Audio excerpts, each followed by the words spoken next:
മക്കളെയും സമർപ്പിക്കുന്നു. ഇവരുടെ ഹൃദയങ്ങളെ തൊടണമേ എന്ന് പ്രാർത്ഥിക്കുന്നു. കർത്താവെ, അങ്ങേക്ക് വേണ്ടിയുള്ള ആ ദാഹം ഇവരുടെ ഹൃദയങ്ങളിൽ രേഖപ്പെടുത്തപ്പെട്ടിരിക്കുന്നല്ലോ. ആ ദാഹം കർത്താവെ അങ്ങയുടെ ജീവജലം കൊണ്ട് ശമിപ്പിക്കണേ എന്ന് പ്രാർത്ഥിക്കുന്നു.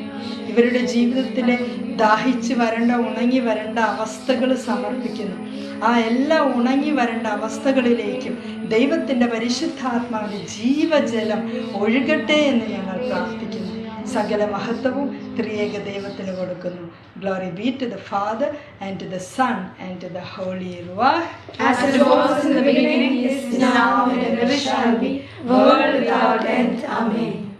ഇപ്പോൾ ദൈവത്തിന് വേണ്ടിയുള്ള ദാഹത്തെക്കുറിച്ച് പറഞ്ഞപ്പോൾ എനിക്ക് പറയാനായിട്ട് തോന്നി വിശ്വാസത്തെക്കുറിച്ച്. ഇപ്പോൾ ആത്മീയ ജീവിതത്തിലേക്ക് നമ്മൾ മുന്നോട്ട് പോകുമ്പം ആ ഒരു വിശ്വാസം നമ്മൾ ഏറ്റുപിടിക്കണം. വിശ്വാസം ഇല്ലെങ്കിൽ